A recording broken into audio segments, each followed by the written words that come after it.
Sentiasa orang telefon, nak minta tolong, nak minta tolong, nak minta tolong. Yang jiwa yang seperti itulah yang ada seperti Nabi Muhammad SAW. Kita membanyakkan istighfar kepada Allah SWT. Yang ketiganya adalah siapa-siapa yang belum lagi berniat i'tikaf di dalam masjid, yang sama-sama kita berniat i'tikaf. Dan yang keempat yang kita bersyukur kerana malam ini kita dapat meneruskan pengajian kita, alhamdulillah. Hadirin dan juga hadirat yang dikasihi oleh Allah Subhanahu wa taala, kita sampai kepada surat 150. Masih kita membicarakan tentang pengajaran daripada peristiwa permulawan terhadap Nabi Muhammad SAW. Bismillahirrahmanirrahim. Qala al-mu'allif rahimahullah wa nafa'na bihi wa bikum amin insyaallah. Adapun kumpulan atau jamaah pertama dari golongan para sahabat Rasulullah SAW terdiri daripada lapisan fakir miskin dan hamba abdi. Memang benar, tetapi kebenaran hakiki ini tidak ada kena-mengena atau kaitan dengan khayalan mereka. Sebenarnya suatu syariat itu bertujuan menegakkan keadilan di kalangan semua manusia dan menghancurkan setiap kekuasaan yang zalim, kejam dan sombong. Memang menjadi suatu kenyataan yang boleh diterima bahawa golongan yang zalim, kejam dan sombong akan memerangi mereka kerana golongan ini menelurkan kebencanaan lebih daripada kemanfaatan. Suatu hakikat yang nyata, golongan tertindas dan mustad'afin mengalu-alukan Rasulullah SAW, malah oleh setiap manusia yang tidak ada saham dalam kezaliman-kezaliman, kerana mereka menerima kebaikan lebih daripada kebencanaan, atau mereka paling kurang yang tidak ada banyak sangat masalah dengan manusia yang lain yang boleh menimbulkan kesan buruk terhadap diri mereka. Maksud di sini ialah memang betul lapisan pertama ketika mana pemulawan itu terjadi adalah mereka daripada kalangan orang miskin dan juga hamba abdi. Tetapi itulah bukan bererti bahawa mereka itu menentang adalah kerana kemiskinan mereka. Tetapi mereka menentang kerana menyatakan ketidakpuasan terhadap kezaliman atau ketidakadilan yang dilakukan oleh masyarakat pada waktu itu. Sepatutnya mereka boleh mendapat hak, tetapi mereka diabaikan atau dihapuskan hak mereka. Maka oleh sebab itulah mereka menentang. Dan apa yang dibawa oleh Rasulullah SAW memenuhi keinginan mereka, iaitu apa? Menegakkan keadilan. Bukan hanya sekadar tentang duit, tentang makan, tentang kemewahan dan sebagainya. Kebanyakan orang yang di sekeliling Rasulullah SAW sudah yakin bahawa Rasulullah berada di atas landasan kebenaran dan baginda adalah seorang Nabi yang diutus. Benda pertama yang mereka mengapa para sahabat dan orang-orang miskin itu menyokong Rasulullah SAW kerana mereka percaya. Mereka percaya. Mereka bukan kenal Nabi baru tu. Mereka kenal Nabi sejak Nabi kecil lagi. Nabi berada di situ, perangai Nabi, dan mereka tengok akhlak Nabi, sifat Nabi. Nabi sejak daripada kecilnya dia tak pernah menyusahkan orang. Nabi sejak daripada kecilnya adalah sangat-sangat orang yang amanah. Nabi sejak daripada kecilnya tidak pernah berbohong. Nabi sejak daripada kecilnya berprinsip. Nabi sejak daripada kecilnya memudahkan urusan orang lain. Maka oleh sebab itu, ketika mana Nabi bercerita tentang keadilan, Nabi bercerita tentang hak-hak yang mesti ditunaikan, amanah yang ditunaikan, Nabi tidak bercerita tentang kemewahan dunia. Apa yang Nabi daripada kecil lagi itu tak merasai tentang kemewahan. Tidak merasai tentang kemewahan. Bahkan Nabi SAW ini hanya berkongsi kasih dengan orang-orang yang ada di sekelilingnya. Nabi tak ada mak, tak ada ayah, tak ada datuk, tak ada orang yang membela, tak ada orang yang akan bagi harta, tetapi berkongsi kasih dengan Abu Talib. Jadi Abu Talib pun miskin. Mula-mula dulu memang Abu Talib berniaga, memang ada hasil. Tetapi bila Abu Talib tidak lagi berniaga, Abu Talib itu miskin. Maka oleh sebab itu Rasulullah SAW itu mengajar bukan erti membawa kekayaan. Sebab orang yang nak membawa kekayaan mestilah mereka kaya. Orang-orang miskin akan berdempet dengan orang kaya kerana mereka mengharapkan kekayaan yang ada pada Nabi Muhammad SAW. Tetapi itu tidak ada pada Nabi Muhammad SAW. Kalau seandainya mereka mengharap kekayaan kepada orang miskin, apa yang mereka nak harapkan daripada orang miskin? Dan mereka kenal Nabi. Nabi tidak pernah berbohong. Jadi oleh sebab itu ketika Nabi Muhammad SAW berbicara tentang keadilan, mereka yakin bahawa Nabi Muhammad adalah orang yang paling layak untuk berbicara tentang keadilan. Sebab apa? Sebab seandainya kalau Nabi Muhammad naik menjadi seorang pemimpin, maka Nabi Muhammad tak akan berbohong. Nabi Muhammad tidak akan menyalahgunakan kuasa untuk kepentingan peribadi, sebab mereka kenal Nabi Muhammad. Mereka kenal Nabi Muhammad bukan hanya setahun, 2 tahun, tak. Mereka kenal Nabi Muhammad 40 tahun, 50 tahun bersama dengan Nabi Muhammad SAW. Jadi justru itu mereka yakin sangat, mereka kenal sangat. Kita tak kenal. Betul, pemimpin kita tak kenal. Kita kalau ada pun dia orang situ, kita tak berapa kenal sangat. Mungkin dia duduk luar. Kemudian kita kenal dia bila kita nak pilihan raya.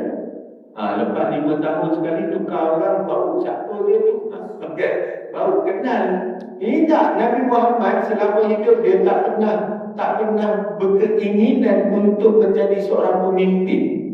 Tak pernah berhadapan, tak pernah berbicara tentang kemewahan, tak pernah berbicara tentang kekayaan, tak pernah berbicara tentang harta makan, tak pernah. Bahkan apa yang dimiliki oleh Rasulullah SAW dihabiskan untuk orang-orang miskin, dan mereka melihat dengan mata mereka, maka mereka meyakini Nabi Muhammad SAW. Jadi kalau mereka kata Nabi Muhammad itu akan memberi kekayaan pada mereka, Nabi Muhammad tidak memiliki apa yang boleh diberi. Kalau dia kata bahawa Nabi Muhammad itu akan memberi makanan kepada mereka, Nabi Muhammad sendiri pun kekurangan makanan apa yang mereka boleh beri, apa yang baginda boleh beri kepada mereka. Tetapi apakah yang menyebabkan mereka itu yakin? Sebab mereka mengenali baginda Nabi SAW. Nabi Muhammad SAW selama hidup dia itu mencerminkan tentang keadilan, mencerminkan tentang perjuangan, mencerminkan tentang hak kesamarataan, mencerminkan tentang apa? Tentang intelektual, pembebasan individu. Tidak dikongkong oleh orang kaya.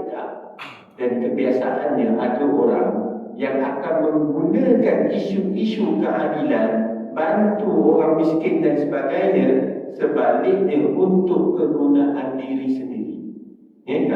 Dia hanya guna manipulasi orang-orang miskin saja. Tetapi apa yang mereka nak ialah apa? Duit-duit, perah-perah tenaga daripada orang miskin. Tetapi hal tersebut tidak berlaku pada Nabi Muhammad SAW. Maka oleh sebab itulah orang sanggup untuk bersama dengan Nabi. Orang sanggup untuk mempertahankan Nabi. Bukan disebabkan oleh kekayaan, bukan disebabkan oleh harta. Tidak. Tapi mereka yakin bahawa Nabi Muhammad itulah orang yang layak untuk berbicara tentang keadilan, orang yang layak untuk berbicara tentang pembelaan terhadap orang-orang yang miskin. Seperti mana yang kita dah bahaskan sebelum ni, yang duduk dengan Nabi, yang kena pulau itu, termasuk keluarga Nabi dan sahabat. Termasuk keluarga Nabi dan sahabat. Dalam keluarga Nabi itu ada yang belum Islam dan juga ada yang apa? Yang belum Islam. Turut sama dalam tu. Kenapa? Dia belum Islam. Kalau orang kata bahawa Nabi Muhammad ini hanya sekadar membawa akidah, nescaya orang-orang Islam saja yang akan mempertahankan Nabi. Sebab apa? Sebab yang percaya orang yang mempunyai akidah. Tetapi ada bukan Islam. Ada yang bukan Islam dalam tu. Dalam kalangan keluarga maupun bukan dalam kalangan keluarga. Kenapa wujudnya orang bukan Islam itu mempertahankan dan duduk bersama Nabi, sanggup di pulau? Kenapa? Sebab apa yang Nabi bawa lebih daripada sekadar keyakinan. Bukan sekadar akidah, bukan. Iaitu kemanusiaan. Iaitu tentang keadilan. Keadilan itu beyond, lebih daripada apa? Lebih daripada akidah. Sebab apa? Sebab semua orang dia nak keadilan. Semua orang nak dibela. Semua orang nak diperhatikan. Jadi semua orang akan turun bersama dengan Nabi Muhammad SAW. Kecuali orang yang akan kehilangan benefit daripada apa? Daripada Nabi. Apa dia? Orang kaya. Orang yang suka apa? Suka membuli orang. Orang yang suka untuk mengambil hak orang. Orang yang tidak adil. Yang mereka ni adalah orang yang tak suka dengan Nabi Muhammad SAW. Tapi kalau orang itu adalah orang yang nak dibela, orang yang mengutamakan tentang keadilan, maka walaupun mereka bukan Islam, mereka akan bersama dengan Nabi Muhammad SAW. Kenapa keluarga Nabi yang bukan Islam bersama Nabi? Sebab mereka kenal Nabi, mereka hidup bersama Nabi, dan mereka ingin benar-benar tentang keadilan. Maksudnya luas daripada erti sebuah keyakinan. Tak, dia adalah nilai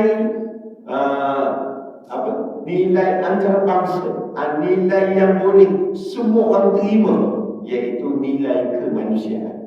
Jadi oleh sebab tu, kenapa mereka mempertahankan Nabi? Bukan kerana makan, bukan kerana, sebab mereka ada nilai manusiawi. Mereka itu adalah orang yang mempertahankan tentang manusia, tentang keadilan dan sebagainya. Baik. Kebanyakan orang yang di sekeliling Rasulullah yakin bahawa Rasulullah berada di atas landasan kebenaran dan baginda adalah seorang Nabi yang diutus. Jadi bagi golongan pemimpin dan penagih kekuasaan dan kedudukan mendapati tabiat dan suasana yang semula jadi, yang ada pada mereka menghalang mereka dari tunduk dan menerima kebenaran itu, malah menolak pencernaan ke dalam diri mereka. Macam kata tadi lah, yang kaya, yang suka buli orang, yang suka memukul orang, mereka ni takkan terima lah.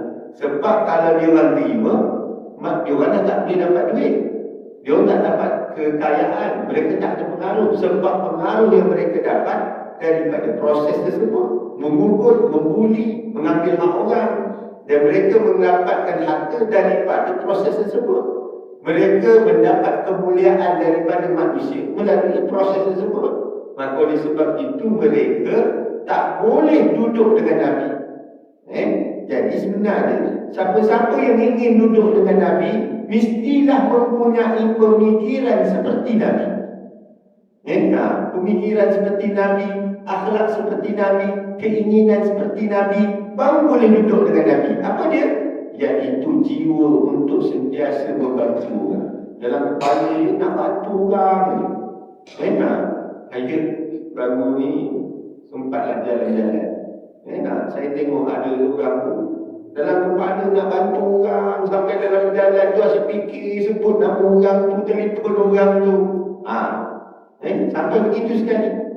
Cubalah kalau kita fikir, kita ni tak ada orang nak telefon kita, tak ada orang nak hubungi kita.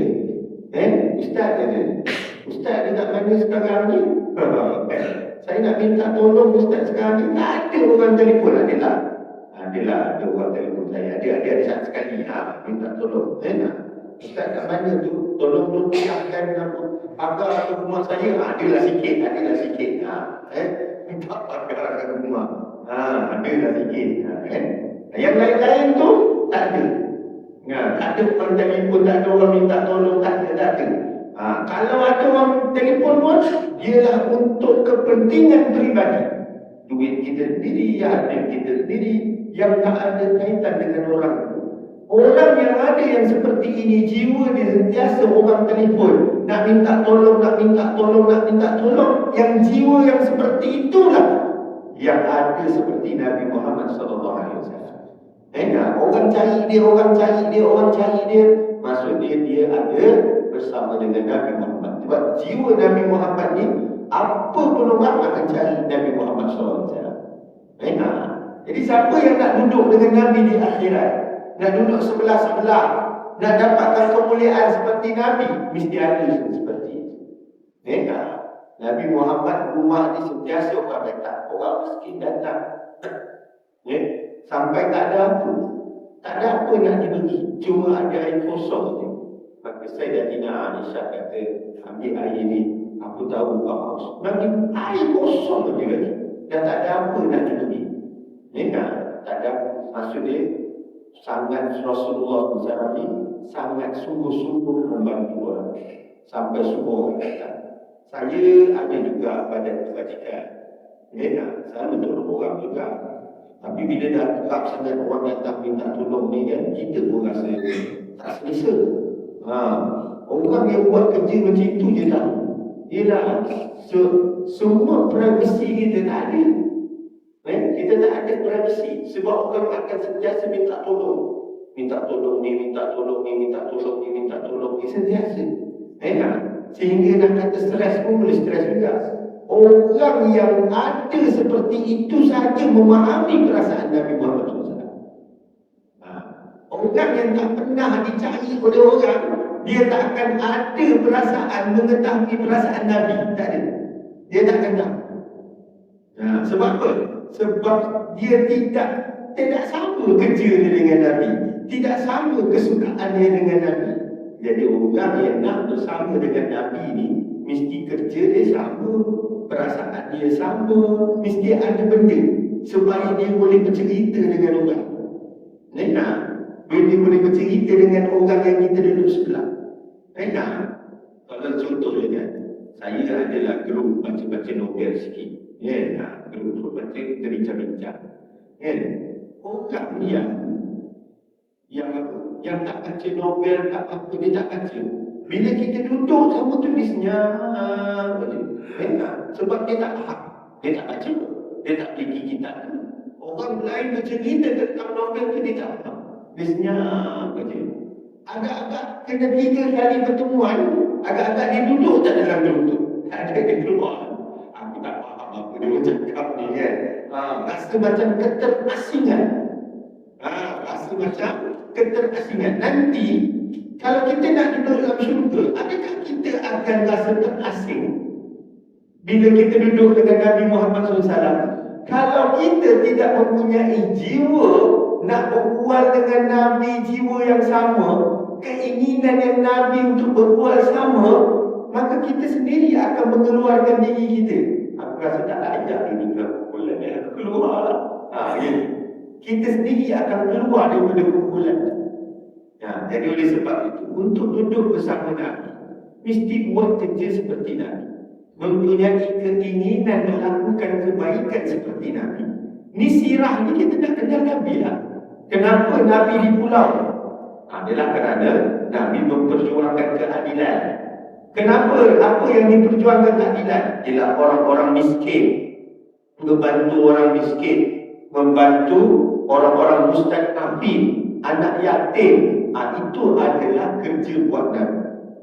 Sejak daripada Nabi boleh menjaga diri dia sampai balik, maka Nabi SAW sudah melakukan kerja-kerja itu sebelum daripada kenabian.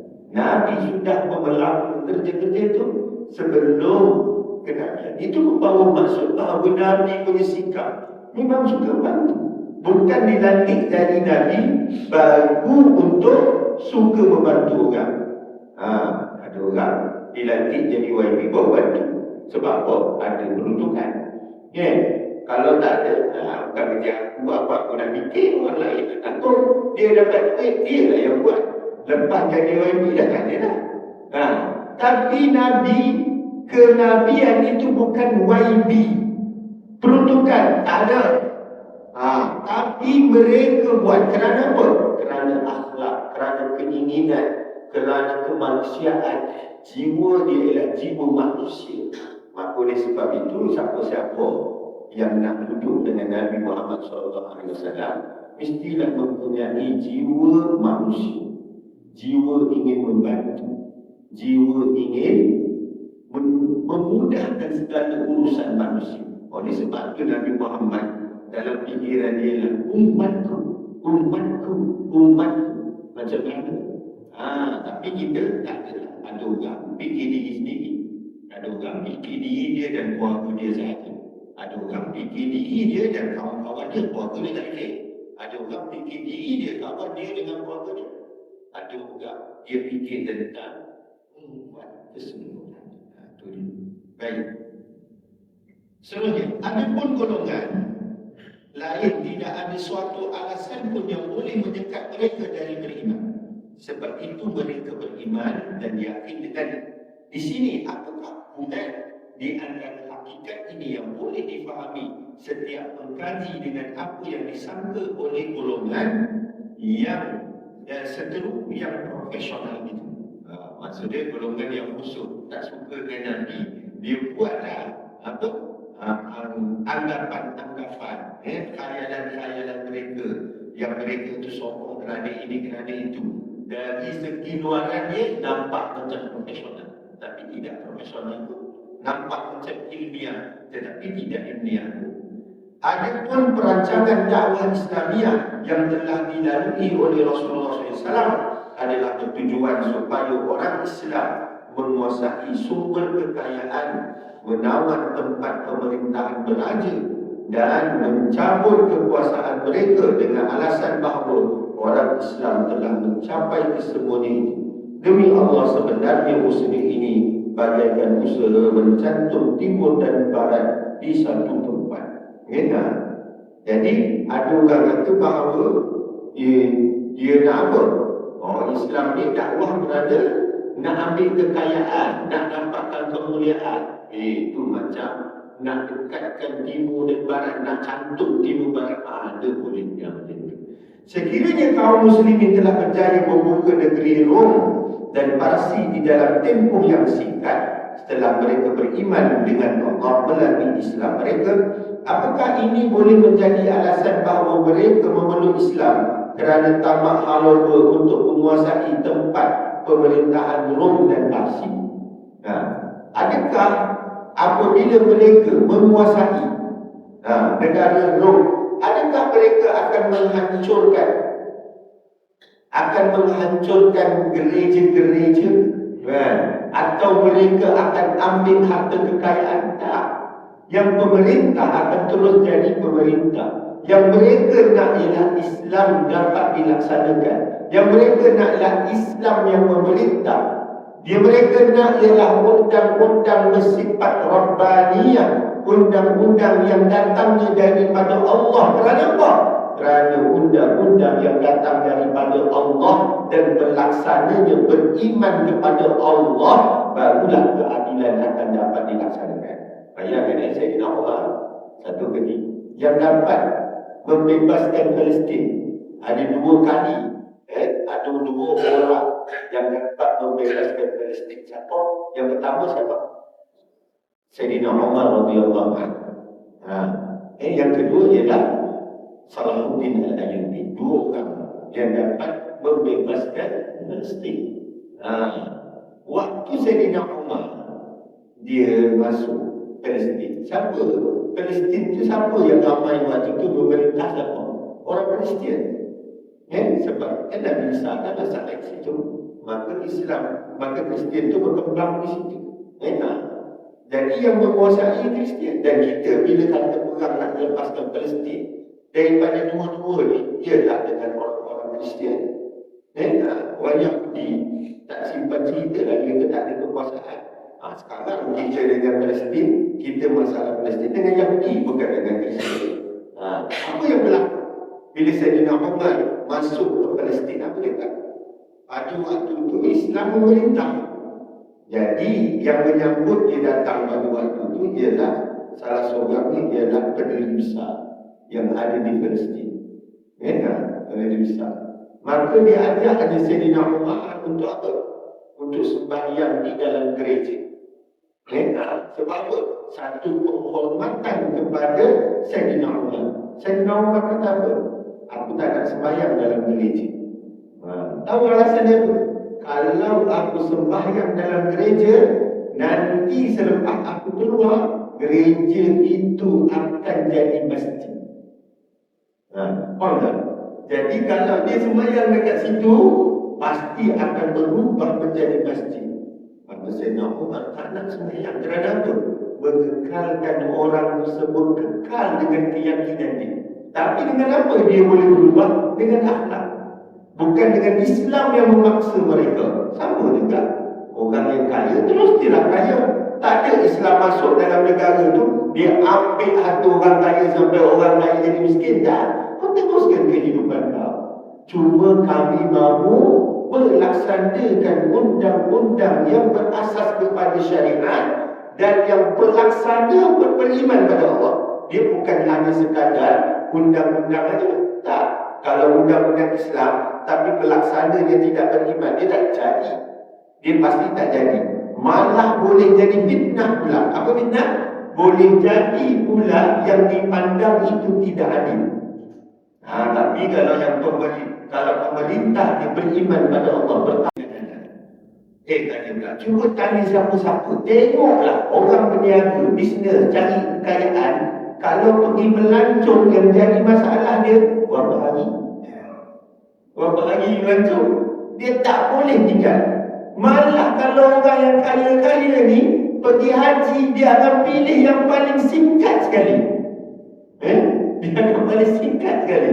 Orang yang memang dekat dengan Allah, yang selalu dengan amal ibadat, kalau dia kata berapa lama saya tunaikan haji? 40 hari. Alhamdulillah. Boleh lama kat Mekah, boleh lama kat Madinah. Sebab apa? Jiwa dia memang nak amal ibadat. Tapi kalau orang kaya-kaya ni, kalau tunaikan haji, berapa lama paling cepat? Macam apa? 3 hari. 3 hari apa habis? Berapa kena bayar? 300,000. Tak apa. Sebab pulangan dia akan dapat 500,000. Macam mana orang-orang ni nak pergi perang ni? Kalau dia orang kaya, boleh tak wahai Rasulullah kita pergi perang berapa lama? Seminggu. 3 hari je wahai Rasulullah. Tak ada maunya. Lebih daripada itu. Tak mungkinlah orang pergi perang ni. Tak mungkin orang yang nak berjuang dengan Nabi ni dengan kekayaan. Tak mungkin. Jiwa dia takkan membenarkan mereka untuk pergi. Baik, kita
Kita sambung sikit.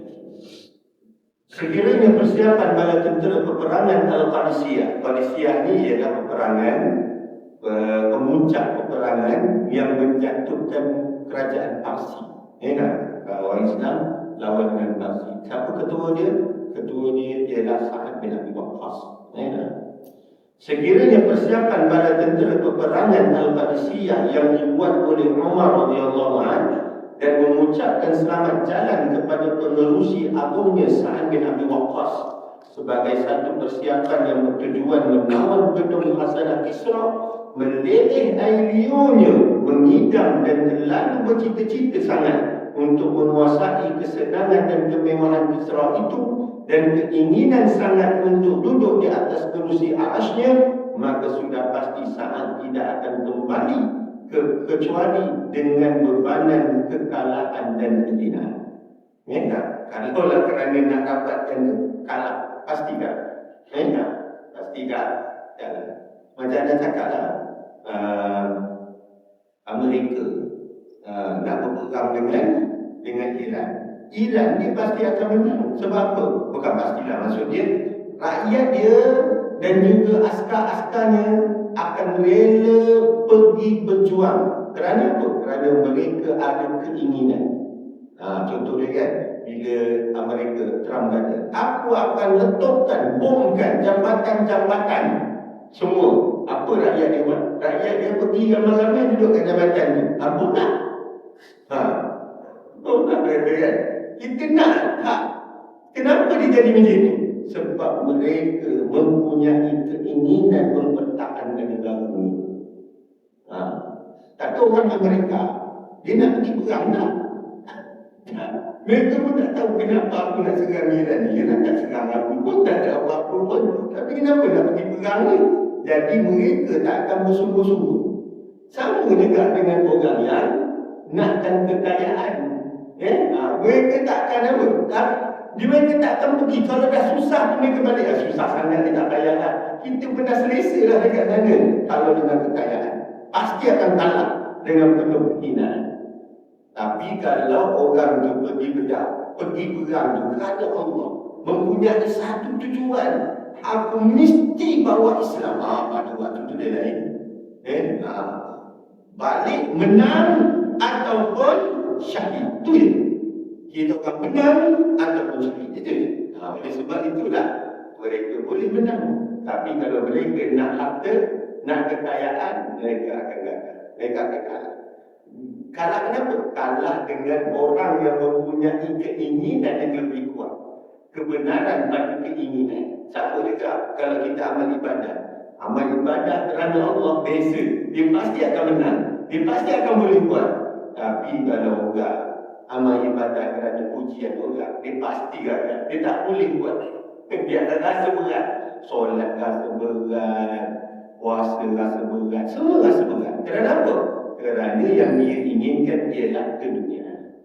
Tapi kalau orang yang nak buat kerana Allah, dia pasti akan boleh buat. Baik, kita akan sambung nanti kita punya pelajaran pada yang akan datang. Bismillahirrahmanirrahim.